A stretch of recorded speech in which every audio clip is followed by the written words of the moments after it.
बड़ी खबर, अभी तक तबादला नीति सामने नहीं आई है।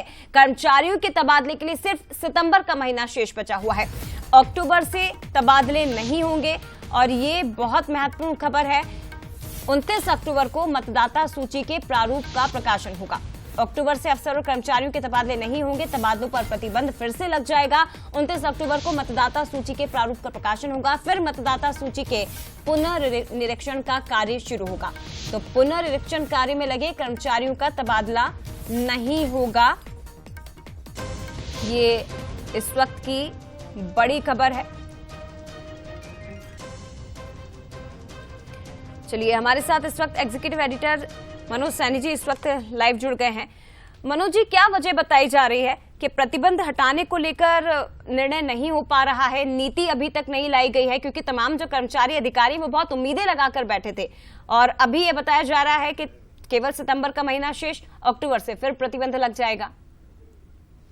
देखिए, अभी जो हाल ही में कैबिनेट की बैठक हुई उसमें ये उम्मीद थी कि तबादलों से प्रतिबंध हट जाएगा और उस पर निर्णय ले लिया जाएगा, लेकिन सरकार कोई निर्णय नहीं ले पाई।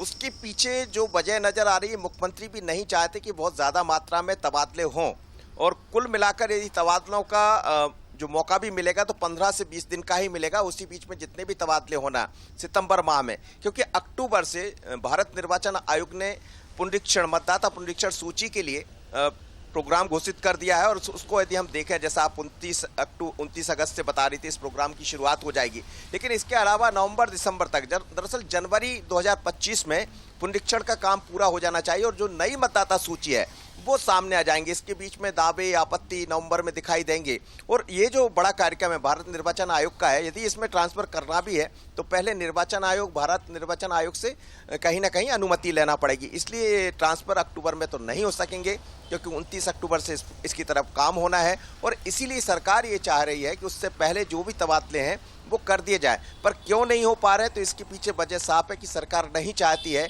कि तबादलों को लेकर जिस तरह के आरोप प्रत्यारोप लगते हैं उसमें कहीं उलझा जाए।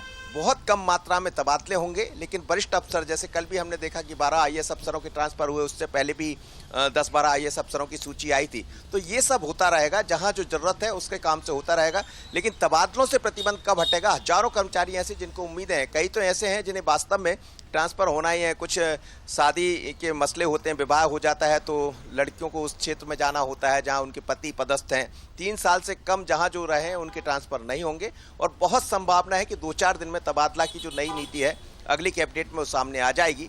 पर बहुत कम समय मिलने वाला है क्योंकि अक्टूबर के बाद ट्रांसफर नहीं होंगे। तमाम अफसरों को पुनरीक्षण के काम में लगना पड़ेगा। लेकिन कितना इंतजार अधिकारी कर्मचारियों को करना होगा ये तो अभी भी साफ नहीं हो सका है। फिलहाल शुक्रिया आपका मनोज जी, तमाम जानकारी साझा करने के लिए।